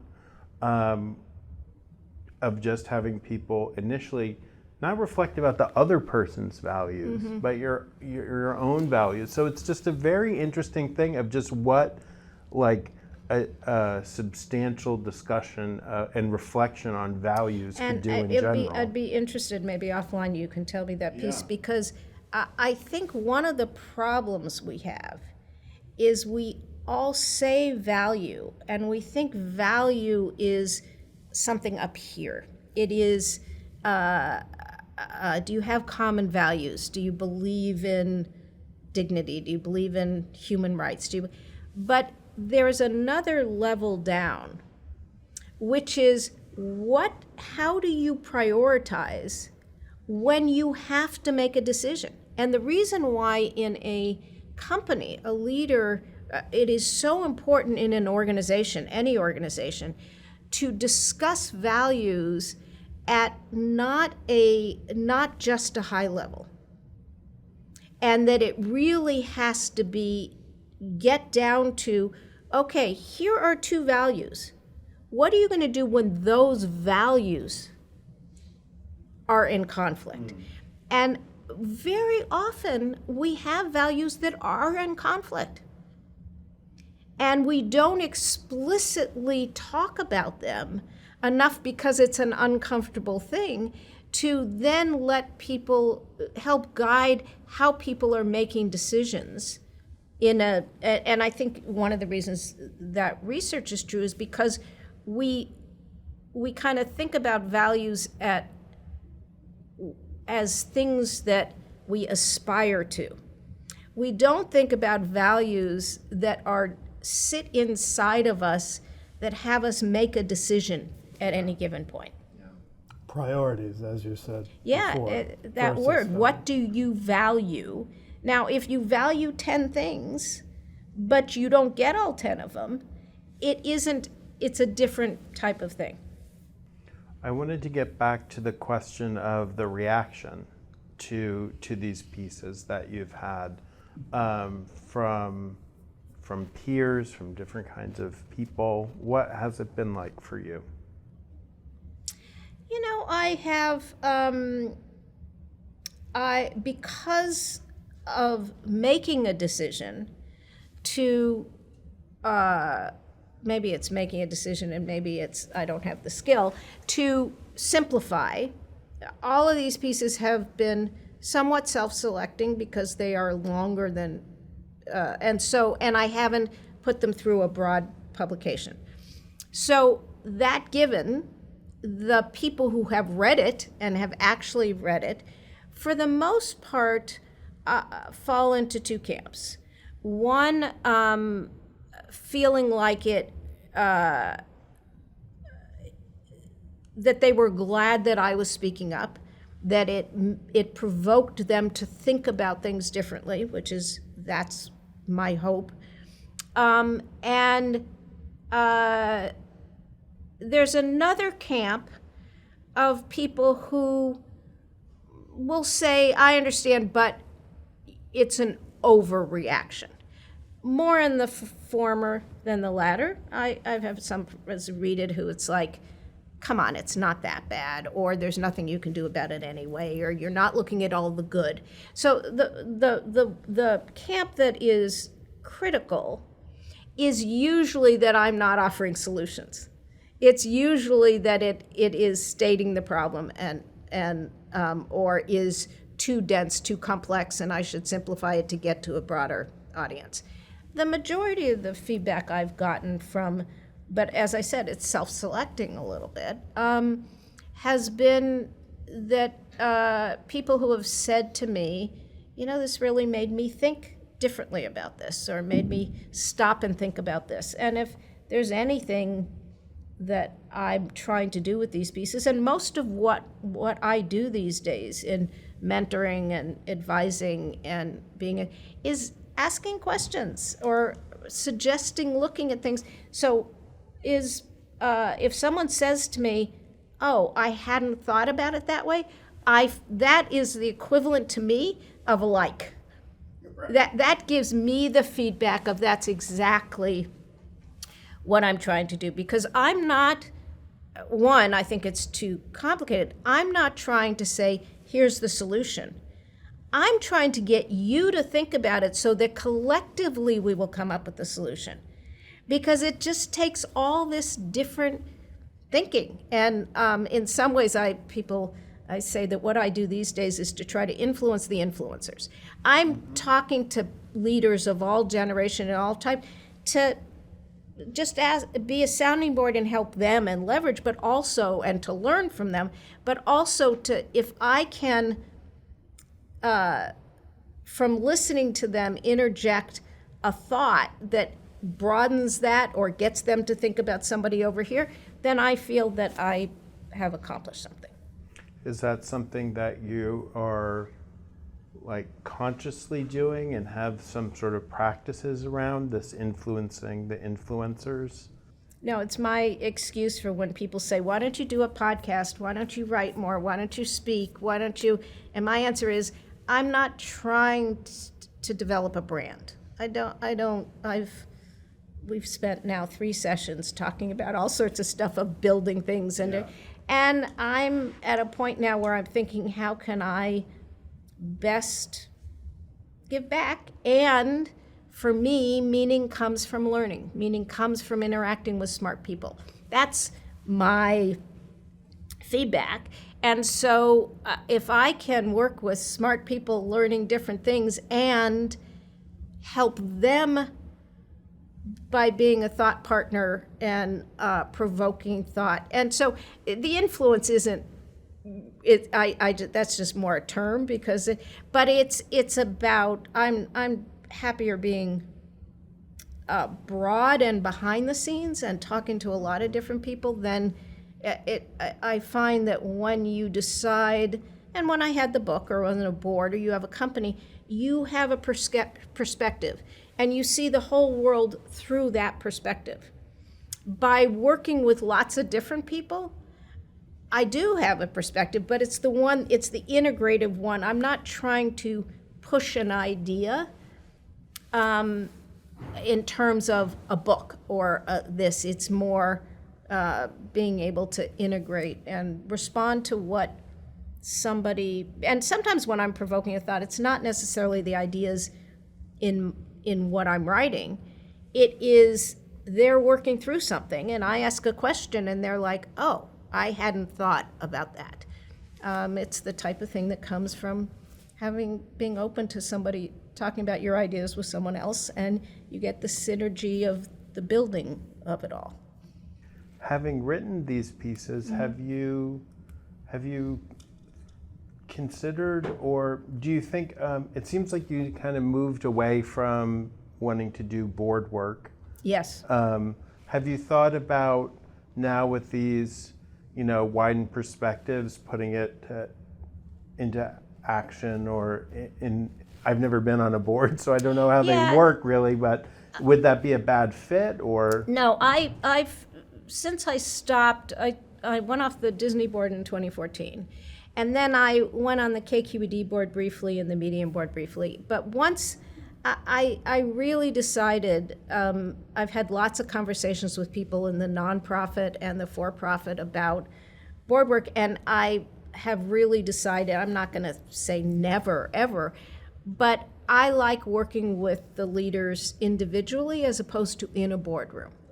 And I find that in a boardroom, you're spending scheduled time and slot, and you hear what the board, and that if I took the number of hours that I would be in a boardroom and said, I'm going to spend that with you, talking about your issues in a more trusted sounding board environment, I think I can be more helpful to you than sitting on your board. So I loved my board work. I just feel like I gave and got a lot out of it. I loved running companies. Being on a board is one of the problems being on a board is you don't have the direct impact you have. And now I have even less direct impact because I'm doing this nebulous working with lots of people. And I miss the leadership part of a board. Or I miss the leadership part of a team and a company and building something. And every time I'm thinking I'm missing it because this is what I do is less structured, I think about it and I think, yeah, I do miss it, but I don't want to do that. And there are aspects of the board stuff that I miss. But when I think about what I value and the priorities at this point, I'm willing to take some of the things I give up of the kind of one-on-one individual. I don't go into an office with a team. I have these handful of people that I kind of feel like are part of my team. But yeah, everything is about trade-offs and values. And what I love is my freedom and flexibility, and the freedom and flexibility in my mind, the ability to really form a perspective that is my own and not, you could say, well, don't you do that on a board? Yeah, but you get caught up on, I'm on the board of Disney, and so I'm hearing about labor issues, or on the board of FedEx. You hear things, that's the data you get. And you have to be careful what you say because, whether you're at odds with the politics or in sync with the politics. And so, I'm meaning outwardly. You have to be much careful about those kinds of things. And so what I love is that I don't, I have found that my perspective has broadened in terms of the way I look at things that to me is outweighs the other. Does that make sense? It does. Could you spend a few moments telling us, to the extent that you can, about these mentoring relationships that you have, just the types of people, I'm sure you want to keep that kind of confidential, but, to the extent that you can share about that. So there are different types of it. This isn't like on a data sheet somewhere, but when I reflect on it, I have a set of people that I regularly work with. That are some in the political sphere, some in the nonprofit sphere, some in the private market sphere, that are just people that we have regular interactions, and they know I'm there as a sounding board, whether it's on leadership issues or other issues. I have of those people, and people come in. Sometimes they will be working on a project that I'll then actually get more engaged. So writing a book, where I may actually help do that more and then go back to a lower level. And then I have a very broad set of people that kind of come in and out of my life that I have mentored, or people will say, will you talk to so-and-so? And I may interact with them for a short period of time. And it's interesting and helpful, but there isn't the bond that ends up moving them into the circle of a regular thing. Yeah. And I don't, because I'm not, it's not a business, I'm not, it is, how that has happened is more organic. And sometimes it's somebody who I've worked with on something that then we have a continual relationship as they move into something else. Sometimes it's somebody who, and then my main collaborator is David, as he's moved through, again, multiple companies, and then he had a film company that he sold, and doing investing. And so, again, they're everything from, I don't want to get too specific, because then I'm going to start getting into, and what I love about it is it also crosses ages. David and I invested in a fund started by a 22-year-old. And it's just, and she's, not only did we invest in her, but she and I talk about things, and again, from a mentoring perspective. And it's just fascinating and wonderful to be, on one hand, kind of helping somebody who in the venture world at 22, maybe she's 23 now, and on the other hand, someone in the nonprofit sphere who's in their 50s or 60s, so, or in academia or so. So it's just, I use the term diversity a lot. I love the diversity, and the age diversity, the cognitive diversity, the sector diversity. It makes it interesting. Because it almost, I remember, which book was it that talked about people who were connectors? Mm-hmm. Usually in terms of connecting people to meet, but you're sort of doing that for ideas. Yeah. And that seems like it's very valuable, just people who may never actually sit down and talk to each other. Right. But they're exchanging ideas or knowledge through you. Yeah, and in some ways, sometimes it's ideas that are specific to how to solve this. Sometimes it is ideas about, I'll be collaborating, and most of my people who refer to me as mentors, I also think of it as collaboration, because I feel like I learn from the process, but I may learn something from one which is about an experience or a leadership, or how that those ideas, it becomes part of the kind of how I interact. So it's not a conscious, it's, but it is also in terms of,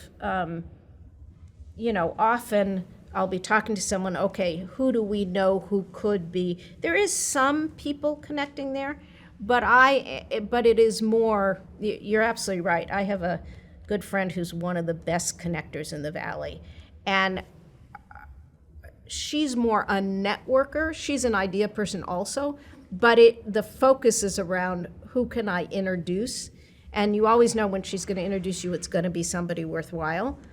Whereas in my case, it is more about flow of ideas. Right. There's no expectation that these people meet each other. That's not part of it. Right.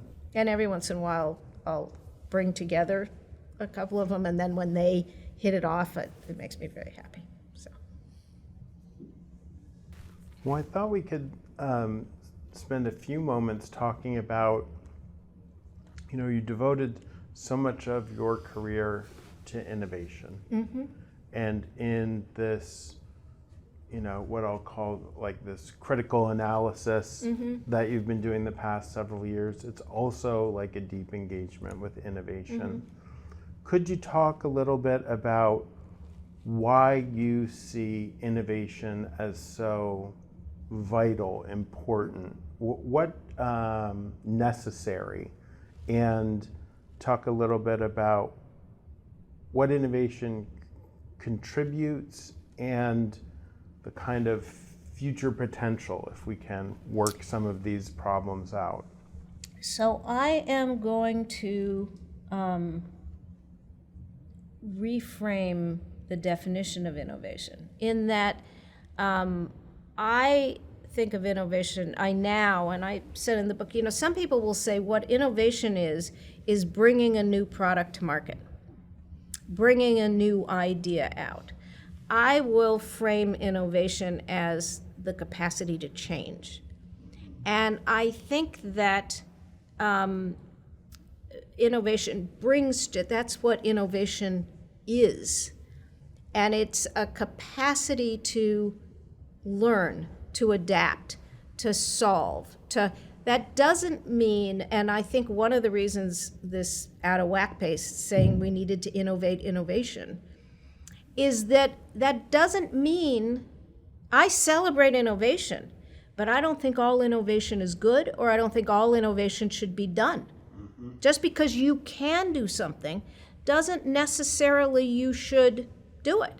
And but I, at my heart, believe that as humans, the capacity for change, the capacity to be open to learning. And as I say that, if I were talking to my sister, who I had a conversation about this the other day, she would say, that's Dad. And that's my father. Now, my mother comes, obviously, but that's my dad. The notion of learning and curiosity and exploring is just, God, here I am tearing up, is who he was. And I think you brought up Vint Cerf. And what makes Vint different than almost anybody I know is that curiosity and that learning. I had lunch with him last year, him and his wife, and here he is talking about just all of these things that he's always ready to learn something new. And not to mention his being his personality and how, and to me, that agency is what I don't want to lose if we drive digital technology to the part that atrophies. And there is a difference between creating and producing. And everybody is talking about how these tools are going to make us more creative. We may actually produce more, but we may create less. And I really think that there is, again, that part of our brains when you talk about creativity, that is different. And we talk about the creator economy. It's really the production economy in some ways. Not that there aren't very creative people there, but but the same way you have research, development, and application to make that so wonderful, you have the creative, the production, the bringing it to people. All of those things are important. But if we lose the seed, if we lose the ability for the seedling to grow, the rest of it dries up or becomes very boring. And so if you think of innovation in that broader sense, then that's the world I grew up in. And I would ask maybe the same sort of question about technology. Again, something that you've been engaged with your entire life. And if you could just talk about, some of the reasons some of the potentials you see, some of the reasons you think technology is important, and some of the potentials you see specifically for technology in the future, maybe even in the context of addressing some of these very significant challenges that we face. I again look at COVID. Everybody talks about one of the incredible stories of COVID was what happens, what collaboration can come out of the scientific community in such an unbelievably short time. And, that's a trite example by now, but there is just no question about how many of the things that I am talking about in terms of needing to be careful about are also things that, from AI to connecting people over the internet, that enable us to thrive and to evolve. I think that I am increasingly concerned about technology being driven by technology capitalism. I am not an I believe in market-based systems, but I think that too much of our technology innovation is driven by maximizing the money. So that's what I call unbridled technology capitalism. That, which I put in the authoritarian technology piece, is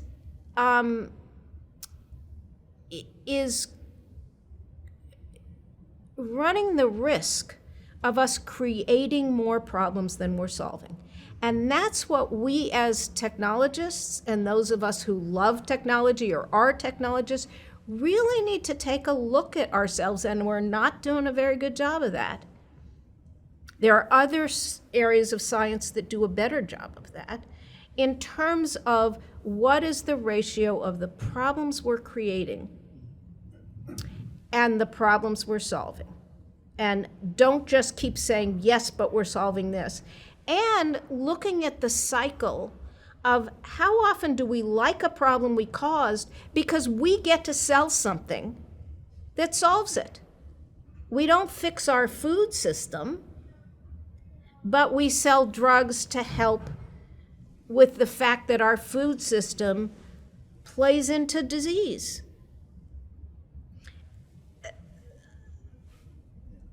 And again, I'm not naive. I understand the dynamics there, but we in the technology sector are clearly running that risk. I have a question that's really more about pure innovation, but what do you think it seems innovation can happen either an individual or a small group comes up with something very, very new, really creativity, or you get more of a hive mind effect where nobody really sees very far ahead, but with enough iterations and enough people you can arrive. And the example I kind of think of is, Doug Engelbart's widely credited for all these really thinking through a lot of things that were very far ahead in his group.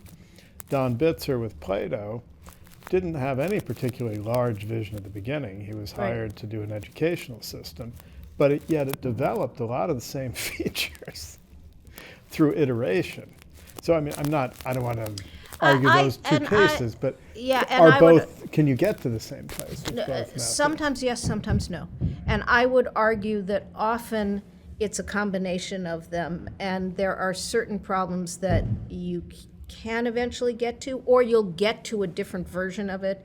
And I don't know that you can cleanly identify innovations where you don't know where those iterative ideas came from, and we don't know. So I often think when we are, this balance, when I often have conversations with people about incremental versus longer term.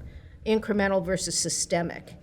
And I think that with these complicated problems, you need a combination. You need to kind of look at the systemic and then do the incremental, and mainly because as you're making the incremental steps, you want to be careful not to be digging yourself in deeper to the systemic problems. So I think there is I've gotten into arguments before where people think I'm saying not to take incremental steps. And I'm like, no, I'm not saying that. And the implementation will be incremental. But let's at least take a moment to look at to have the systemic issue, sorry, influence or give us a backdrop for the incremental. And I guess we don't see the cases where the incremental stuff went nowhere. I mean, Right. There's a survivor bias. You only look. I mean, Park's another example where they came up with a model of Ethernet plus powerful PCs, workstations, that the market then sort of recreated using only Ethernet without. So, I mean, were they inventing the future or simply, predicting something that the market was going to get to anyway? So. Right. And and Alan Kay said the best way to predict the future is to create it. So. That solves the problem. I'm sorry? And that's true, that solves the problem, because then you're. Yeah. And the only problem is the future you create, the future, if I had an option, is that what, and again, not you, that's where, but if you don't know any better, and that's where it becomes authoritarian. So. And my answer to a lot of these things is both, or different for different cases. I have somebody, actually Sam Gill, who I wrote that article with, told me once that if I ever write a memoir, it's going to be called In Defense of Nuance, because I talk about nuance so much. So You could just call it both. Well, you could simplify the title, it's just nuances. of But course, that wouldn't be very nuanced, would it? right. So Yeah, both. A really bold, simple title.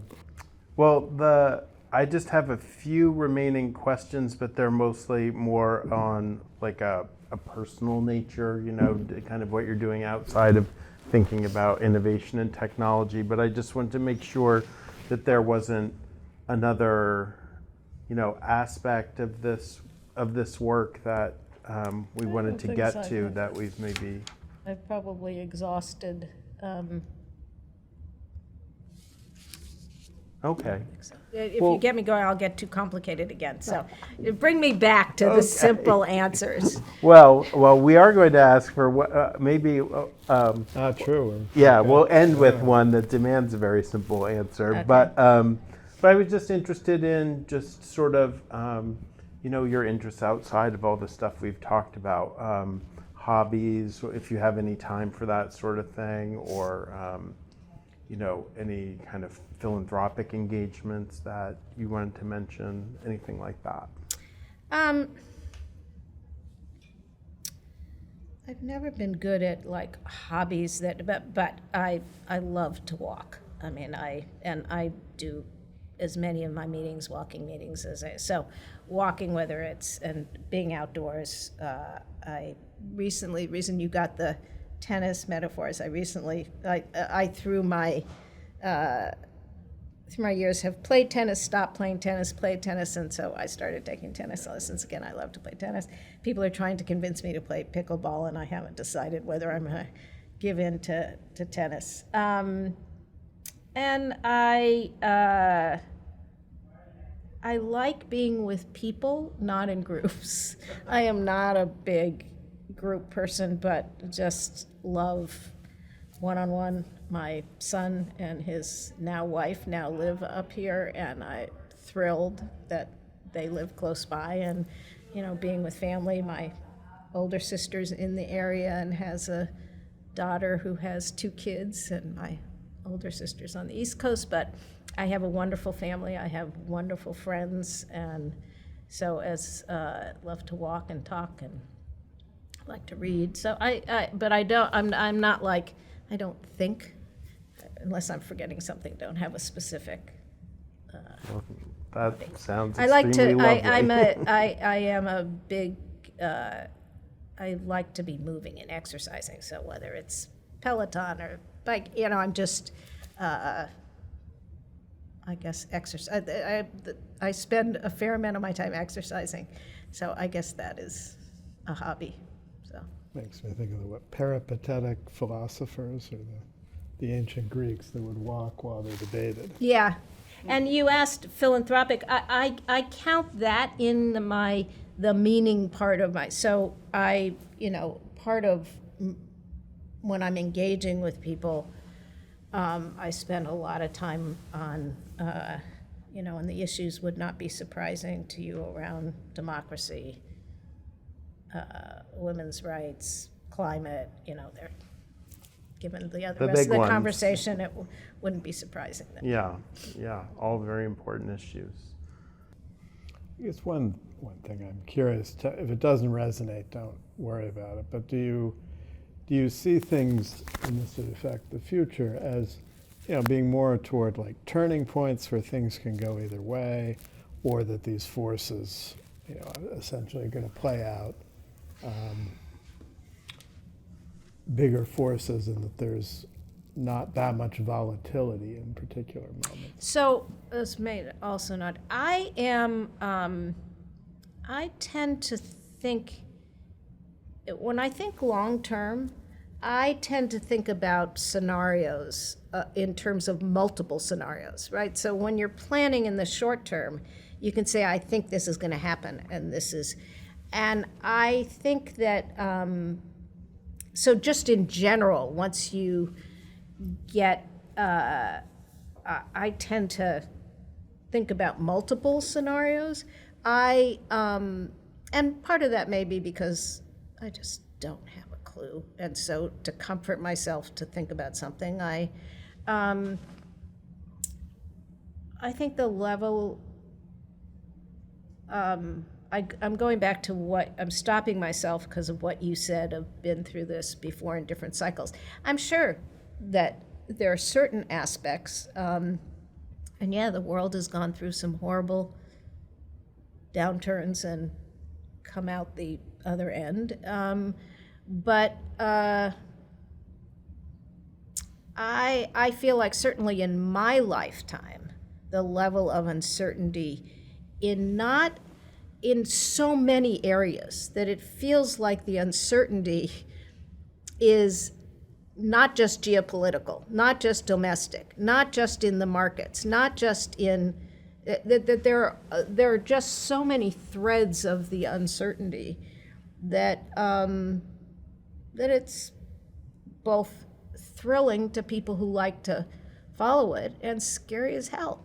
And so how I feel depends on my mood. Am I in a, kind of in my problem-solving mode? Oh, maybe there's a way to fit all these together and explain it and to kind of, or am I in my, oh, come on, this is way too big to even think about, so what am I doing thinking about it? And I should go focus on this or climb into a hole. But when you're in, because you've talked about both hoping articles, talks, and then talking one-on-one with people will influence them in some way. But what's the hope there? That they can, an individual, particularly if they're in a position of power, could really flip something that would make a difference? I think the level of complexity and issues we have going on, I don't think we are talking about a flip. I think we need such dramatic cultural leadership and cultural change that it's going to take a lot of little flips. It isn't about, there is no, in my opinion, there is no savior here. No, right, but you're trying to make some of those little flips. Yeah, I'm just trying to, and maybe what I'm doing is trying to make myself feel better so I don't feel helpless. I mean, that's a lot of what we do, which is if I am engaging in something, I can feel like there's a little bit of hope. and I don't like to end on such a negative thing, but I think the times are, I think about my niece and her kids and my future grandkids and the people I know I have 2 different people who had a baby within the same month, and they send me their pictures, and I look at these little faces, and it's a lot to worry about. So, but it just, it's about getting up every day and saying, what can I do? And some people, it's what can I do on a broad sense, but sometimes it's what can I do? I have parents saying to me, well, I don't have time. I have a little kid. And I said, well, you know what you can do? Bring up that little kid with lots of love to contribute in a positive way. That every kid that grows up with the right values and the ability to discern and the ability and agency and all of those things, then in the end, that's going to make as much change as any one type of thing. So I guess today I'm going to choose hope, because there are people like you guys in the Computer History Museum and people trying to, kind of. Well, thank you so much for doing this again, yet My again. pleasure. Yeah. My pleasure. Yeah. So it is. Thanks.